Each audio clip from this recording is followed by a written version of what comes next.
Friends, welcome to கனி சமையல். நான் உங்களுக்கு எல்லோரும் எப்படி இருக்கீங்க? எல்லோரும் நல்லா இருப்பீங்க நம்புகிறேன். இன்றைக்கி நம்ம என்ன குழம்பு செய்ய போகிறோம் பார்த்தீங்கன்னா, சூப்பரான ஒரு ஆம்லேட் குழம்பு தாங்க செய்ய போகிறோம். அது செஞ்சு முடிச்சாச்சு. எப்படி செஞ்சோன்னு பார்க்கணுன்னா நம்ம சேனலை மாதிரி தான் சப்ஸ்கிரைப் பண்ணிக்கிட்டு வீடியோ பார்க்க ஸ்டார்ட் பண்ணுங்கள். வாங்க வீடியோக்குள்ளே போகலாம். ஆம்லேட் குழம்பு செய்ய போகிறோம். அதுக்கு நம்ம முதல்ல ஆம்லேட் ரெடி பண்ணிக்கலாம். அதுக்கு நான் வந்து ஒரு 6 முட்டை எடுத்து வச்சுருக்கிறேன். அதில் நல்ல பொடியை நறுக்கின ஒரு கைப்பிடி அளவுக்கு வெங்காயம் சேர்த்துக்கோங்க. ஒரு பச்சை மிளகா நல்லா பொடியை நறுக்கி சேர்த்துக்கோங்க. ஆம்லேட்டுக்கு தேவையான உப்பு சேர்த்துக்கோங்க. கொஞ்சமாக மிளகுத்தூள் சேர்த்துக்கலாம்.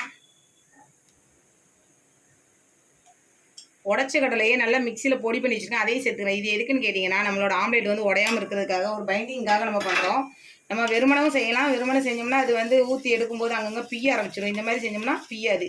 இதை நல்லா அடித்து கலக்கி ஆம்லேட் ஊற்றிக்கலாம். ஆம்லேட் ஊற்றுறதுக்காக அடுப்பான் மேலே ஒரு கடாயை வச்சுருக்கேன். கடாய் நல்லா சூடானது கொஞ்சமாக எண்ணெய் சேர்த்துக்கலாம். இப்போ கடாய் நல்லா சூடாயிடுச்சு.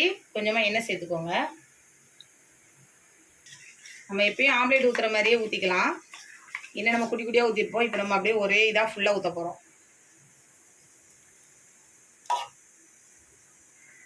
எல்லாத்தையும் ஊற்றிக்கோங்க. ஆம்லேட் வந்து சூப்பராக ரெடி பண்ணிட்டோம். இந்த மாதிரி குட்டி குட்டி பீஸாக கட் பண்ணி வச்சுக்கோங்க. அப்போ தான் நம்மளுக்கு குழம்புல போடும்போது நல்லாயிருக்கும். இப்போ நம்ம குழம்பு செய்ய ஆரம்பிச்சிடலாம். குழம்பு செய்யறதுக்கு ஒரு கடாய் வச்சாச்சு. கடாய் நல்லா சூடாகட்டும். கடாய் நல்லா சூடாகியாச்சு. ஒரு 2 டேபிள் அளவுக்கு எண்ணெய் சேர்த்துக்கோங்க. 1 டீஸ்பூன் ஜீரகம், இன்னொன்று வெந்தயம் சேர்த்துக்கோங்க. பொடியை நறுக்குனா 2 பெரிய வெங்காயத்தை சேர்த்துக்கோங்க. நல்லா பொடியை சாப் பண்ணி வச்சுக்கோங்க. இந்த அளவு பொடியாக இருக்கணும். கொஞ்சமாக ஃப்ரெஷ்ஷான கருவேப்பிலை சேர்த்துக்கோங்க. சேர்த்து நல்லா எண்ணெயில் வதக்கி விட்டுக்கோங்க. வெங்காயம் பாருங்கள், இந்த அளவுக்கு நல்லா வதங்கி வந்ததுக்கப்புறம் நம்ம கொஞ்சமாக இஞ்சி பூண்டு பேஸ்ட் சேர்த்துக்கலாம். நான் கொஞ்சமாக ஒரு 1/4 டீஸ்பூன் அளவுக்கு தான் சேர்க்குறேன். சேர்த்து நல்லா அதையும் வதக்கிக்கோங்க. இஞ்சி பூண்டோட பச்சை வாசனை நல்லா போயாச்சு. இப்போ நம்ம தக்காளி பழம் சேர்த்துக்கலாம். 2 தக்காளி பழத்தை பொடியை நறுக்கி மிக்சியில் போட்டு அரைச்சி வச்சுருக்கேன், அதை சேர்த்துக்குவேன். சேர்த்து எண்ணெயில் நல்லா வதக்கிக்கோங்க. நம்ம வந்து தக்காளி பழத்தை முழுசாகவும் சேர்த்து வதக்கலாம். ஆனால் இது மாதிரி சேர்க்கும்போது நல்லா கிரேவியாக வந்துடும். அதுக்காக நம்ம அரைச்சி சேர்த்துக்கிறது நல்லது. கொஞ்சமாக மஞ்சள் ஒரு 1/4 டீஸ்பூன் அளவு சேர்த்துக்கோங்க. கொஞ்சமாக தனி மிளகாத்தூள் கலருக்காக தான் சேர்க்குறேன், அது ஒரு 1/4 டீஸ்பூன் போதும். உங்கள்கிட்ட காஷ்மீரி மிளகாத்தூள் இருந்தால் நீங்கள் அதை சேர்த்துக்கலாம். சேர்த்து நல்லா எண்ணெய் பிரிஞ்சு வர வரைக்கும் வதக்கி விட்டுக்கலாம். இப்போ நம்ம வீட்டில் அரைச்ச குழம்பு மிளகாத்தூள் காரத்துக்கு ஏற்ற மாதிரி நம்ம சேர்த்துக்கலாம். எங்கள் மிளகாத்தூள் ரொம்ப காரமாக இருக்கும், அதனால் நான் வந்து ஒரு 1/2 ஸ்பூன் தான் சேர்த்துக்க போகிறேன்.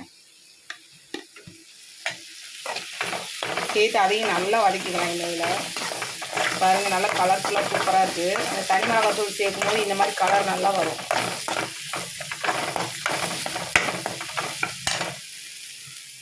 பாருங்கள், நல்லா வதங்கி எண்ணெயெல்லாம் பிரிஞ்சு வந்துச்சு. இப்போ நம்ம வந்து தண்ணி சேர்த்துக்கலாம்.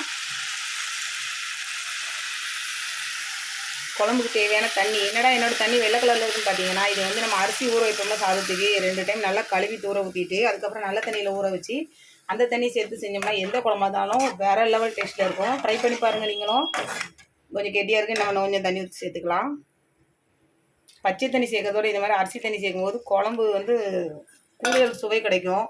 குழம்பு நல்லா கொதிக்க ஆரம்பிச்சிச்சு. இப்போ வந்து நம்ம கொஞ்சமாக புளி தண்ணி சேர்த்துக்கலாம். வழக்கமாக நான் வந்து முட்டை குழம்புக்கு புளியெலாம் சேர்க்க மாட்டேன். ஆனால் இந்த ஆம்லேட் குழம்புக்கு லைட்டாக, அதாவது இங்கே பாருங்க, ரொம்பவே ஒரு சின்ன திராட்சை அளவு தான் நான் புளி ஊற வச்சுருந்தேன், அந்த தண்ணி சேர்த்துக்கிறேன். லைட்டாக மைல்டாக ஒரு புளிப்பு சுவை இருந்தால் இன்னும் சூப்பராக இருக்கும். அதுக்காக நான் சேர்த்துக்கிறேன். சூப்பராக இருக்கும் இந்த மாதிரி செஞ்சோம்னா. நம்ம குழம்புக்கு தேவையான உப்பு சேர்த்துக்கலாம். முட்டைக்கு மட்டும் தான் சேர்த்தோம், குழம்புக்கு பார்த்து சேர்த்துக்கலாம்.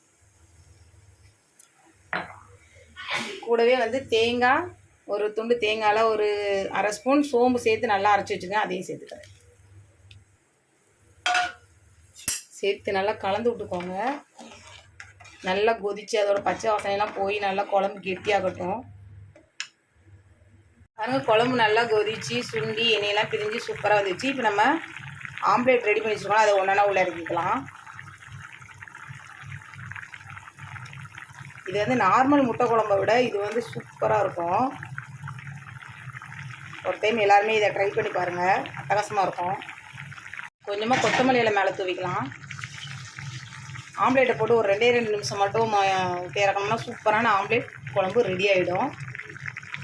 பாருங்க, இப்போ நம்ம சூப்பராக ரெடி பண்ணிட்டோம் ஆம்லேட் குழம்பு. இதேமாதிரி நீங்களும் செஞ்சு பாருங்கள். எப்படி வந்து மறக்காமல் எனக்கு கமெண்ட் பண்ணுங்கள். என் சேனல் கனின் சேனலை சப்ஸ்கிரைப் பண்ணிக்கோங்க. பக்கத்தில் பெல் பட்டனை கிளிக் பண்ணால் தான் நான் போடுற ஒரு வீடியோ உங்களுக்கு வந்து சேரும். நெக்ஸ்ட் இந்த ஒரு சூப்பரான வீடியோவில் சந்திக்கலாம். அது வரைக்கும் டாட்டா.